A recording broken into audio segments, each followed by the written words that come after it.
చైతన్య సాధనతో ఆనందం. జై శ్రీరామ్. సభాసదులకి నమస్కారం. భారతదేశం అభివృద్ధి చెందుతున్న దేశం అని బహుశా స్వామివారు ఆయన చిన్నప్పటి నుంచి వింటారు. నా చిన్నప్పటి నుంచి నేను ఇలా వింటూ వింటూ వింటూ వింటూ మోడీ గారు వచ్చేదాకా ఇదే మాట్లాడతాం. అయితే ఆయన ఇది మనం విన్నాము, దీనికి ఒక పరిష్కారం కావాలి, అభివృద్ధి చెందుతున్న దేశం అనుకుంటూ దీంతో వెళ్ళిపోతున్నాయి, అభివృద్ధి చెందిన దేశంగా దీన్ని చేయాలని చెప్పి ఆయనకి తోచిన కొన్ని పరిష్కారాలని ఆయన చేసుకుంటూ వెళ్తుంటే ఈ రోజు మనం అభివృద్ధి చెందిన దేశం అయిపోయే వాళ్ళు.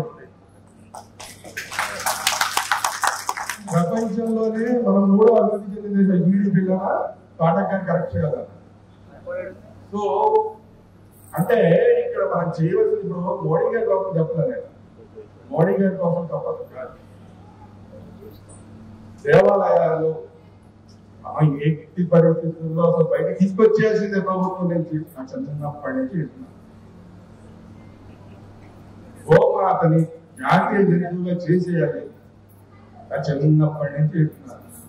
అయితే ఇలాగే ఎన్ని మీటింగ్లకి వెళ్ళాము, ఎంతమంది మాట్లాడాము, ఎంతమంది ఆవేశపడ్డాము, ఎంతమంది గొంతులు చించేసుకున్నాం. పాఠకారికి వాడికి డబ్బు వస్తున్నా సరే ఏమైనా సరే నేను మాట్లాడాలి అంటే ఇంత దఫన ఇంతమందిలో ఉన్నా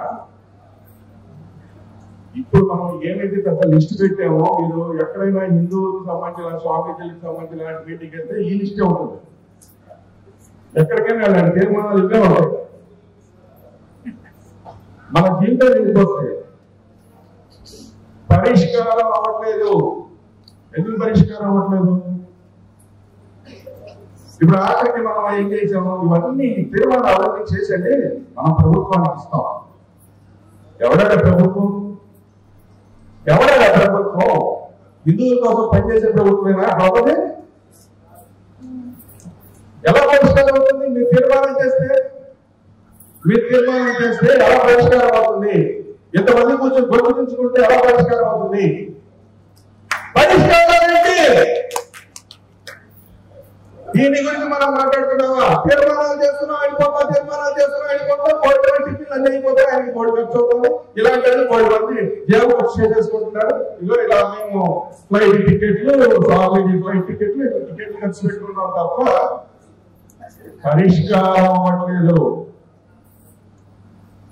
మన పైన ఏమనుకుంటాం, మన ఇన్ని తీర్మానాలు చేసి ప్రభుత్వానికి ఇద్దాం అనుకుంటున్నాం.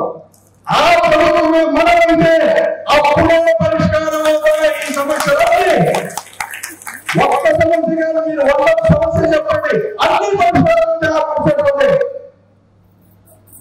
మనకి సిగ్గు ఇప్పుడు దాకా ఎందుకు ఎమ్మెల్యే చేసుకోలేకపోయాం, ఎందుకు ఎంపీ చేసుకోలేకపోయాం? ఈవిడే పరిష్కారం చేసే దగ్గర కూర్చుంటే ఇప్పుడు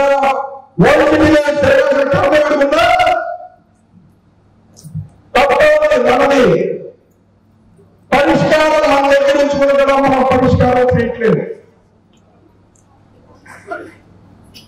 ఎవరెవరో నాయకుల్ని, డబ్బించే నాయకుల్ని, కోరాయకుల్ని మనం ఎందుకుంటున్నాం తప్ప మన కోసం, మన ధర్మం కోసం, మన హక్కు కోసం పనిచేసే మన దేవాలయం కోసం నాయకుల్ని, దేవాలయం కోసం పనిచేసే నాయకుల్ని మనం ఎందుకు పోతాం? అలా ఎన్నుకున్న రోజున మనకి ఇన్ని తిప్పలు తప్పుతాయి, ఇన్ని తీర్మానాలు చేయాల్సిన అవసరం లేదు. రెడ్డి గారు ఒక పోపు పడితే పరిష్కారం అవుతుంది. ఎందుకు అందరినీ పిలవాలి? మీ సమస్య చెప్పండి, మీ సమస్య దేవాలయ సమస్య చెప్పండి. రెడ్డి గారు ఫోన్ పెడితే అలా కూర్చుంటారు, ఎమ్మెల్యే గారు, ఎంపీ గారు కూర్చుంటారు, అయిపోయింది కదా.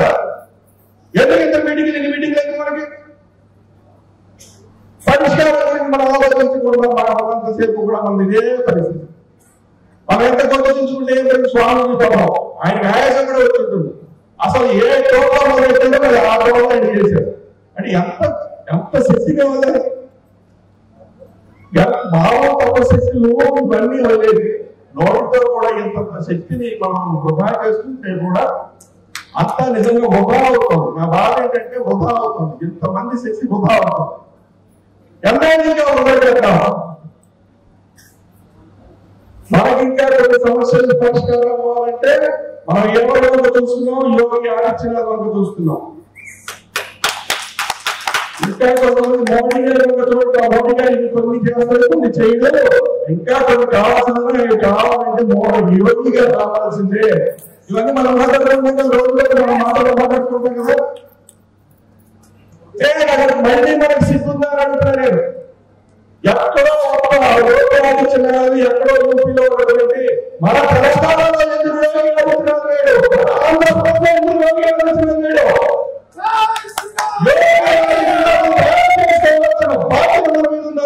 ఇలాంటి మీటింగ్లు పెట్టుకోవడం కన్నా 10 మంది యోగి ఆదిత్యనాథ్ తయారు చేయండి, అయిపోతాయి. ఆ పనులు అనేసి ఎందుకు ఇది ఇవన్నీ కూడా మనకి పరిష్కారం. ఈ రోజు నేను అడుగుతున్నా, యోగి ఆదిత్యనాథ్ మనందరం కావాలని కోరుకుంటున్నారే. ఈ రోజు స్వామీజీలందరూ నేను ప్రశ్నిస్తున్నా, మీలో ఎంతమందికి తమ్ముడు యోగి ఆదిత్యనాథ్ చెప్పండి.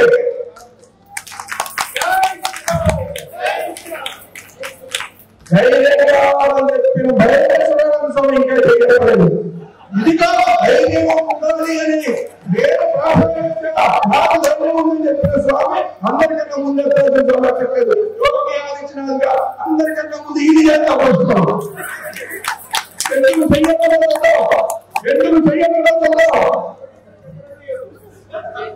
అందుకే అంటున్నా, మన ఇంట్లో మనకు ఎప్పుడు కూడా కావాల్సిన ఏంటంటే శివాజీ మన ఇంట్లో ఉండాలి, స్వామి యోగి మనం కొంచెం పక్కనే అవ్వాలి. పోటీ పడతారు మన ఇంటికి పోయో ఏది ధైర్యది కాషాయం ఏమైంది అబ్బాయి యాదవ్ యోగి వచ్చినారు. నీకేం చెప్పారు? యోగి మూడు పడ్డా ఆయన చేయమంటే మళ్ళాగే పుట్టాడు, మళ్ళాగే కాషాయం వేసుకున్నాడు. యోగి ఆదిత్యనాథ్ నువ్వు ఎవరో వాళ్ళకి ఏం తక్కువ? ఇంతమంది వేరేగా వాడే ధైర్యంలో మాట్లాడుతుందే ఆలోచించుకోవచ్చు. అలాగే మన హిందూ ధర్మం కోసం మాట్లాడేవాడు, పోట్లాడేవాడే ఎమ్మెల్యేగా ఎంపీలుగా రాజకీయాలు.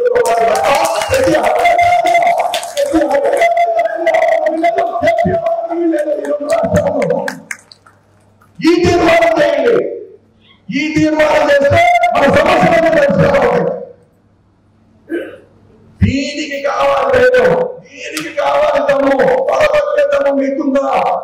రాబోయే రోజుల్లో ఎమ్మెల్యేలుగా ఎంపీలుగా ఇంకోటి ఏదైనా సరే ఆఖరికి ఎంపీడీసీ డెప్యూటీసీలో కూడా మన ధర్మం కోసం పోరాడేవాడు, మన గోపాల కోసం పోరాడేవాడే మనం ఎందుకుంటాము అని చెప్పగలిగితే ఇలా వచ్చి ఇక్కడ ఎవరో సమస్యల కోసం మాట్లాడాల్సిన అవసరం ఉండదు. నాలాంటి వాళ్ళు ఎంత దగ్గు వస్తుంది, నాకు కూడా ఆయాసం వస్తుంది, ఎంత గొప్ప చిందుకోవాలని అవసరం ఉండదు. ఇందాక ఎన్నోటి ఎవరో ఆపించి నాకు నిర్దేశం చేశారు.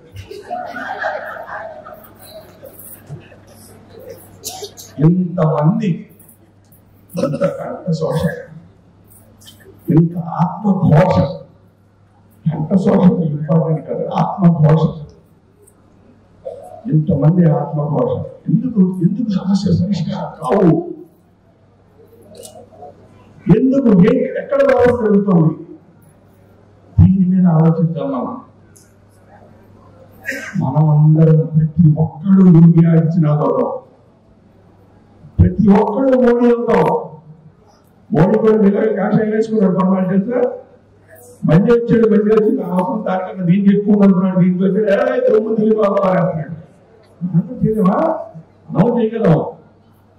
ఇప్పుడు రెడ్డి గారు ఇప్పుడు కష్టపడుతున్నారు గురువు గారు, రేపు వాళ్ళు తీసుకెళ్ళి రాజ్యసభలో కూర్చోబెట్టండి, రాజ్యసభలో కూర్చోబెట్టండి.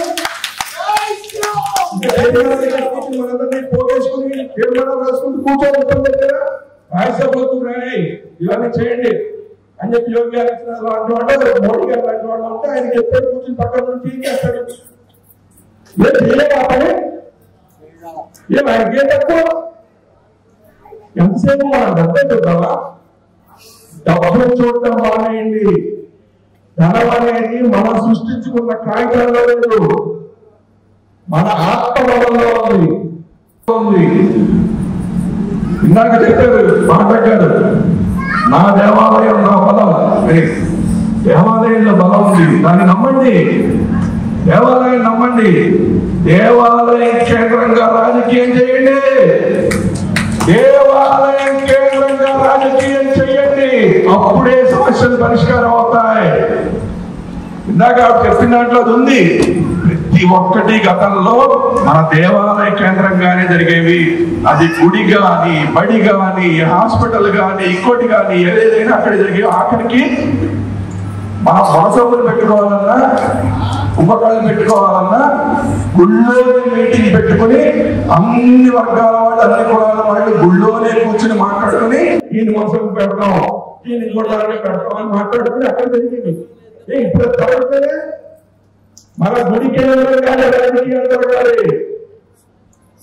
ఇప్పుడు ఒక మసీదులో ఆయన కూర్చుని చెప్పంగానే అందరూ ఓట్లే వేస్తారు. చర్చిలో ఆయన కూర్చుని చెప్పంగానే అందరూ ఓట్లే వేస్తారు. దేవాలయంలో కూర్చుని చెప్తే ఓటేసేదో కావాలి. అందుకు దేవాలయం కేంద్రం అవ్వాలి. ఎందుకు దేవాలయం కేంద్రంగా ఒక్కొక్క మాట చెప్తా. ఇందాక ఎవరు చెప్తారు మన కులాలుగా విడిపోయామని చెప్పి. అవును, మన కులాలుగా విడిపోతాం, కానీ ఎక్కడ కులాలుగా విడిపోవడం కదా, ఎక్కడ కలుస్తాం కదా, అది కూడా గుడిలోకి వస్తేనే మన కులాలు మర్చిపోతాం. గుడి బయటికి వెళ్ళిన తర్వాత నేను ఆ కులం ఈ కులం అంటాడు. లోపలికి రాగానే తప్ప అంటాడు. అప్పుడు గుడి బయటకు వెళ్ళగానే మళ్ళీ అనుకుంటాడు. కానీ గుడి అనేది ఏర్పాటు చేసిన దానికోసం మనం గుడి దేవుడి కోసం అనుకుంటున్నాం. దేవుడి కోసం, భూమి కోసం కాదండి. అసలు గుడి సమాజాన్ని కలపడానికి గుడి, సమాజంలో వివిధ వర్గాలన్నింటినీ ఒక దగ్గర కూర్చోబెట్టడానికి గుడి.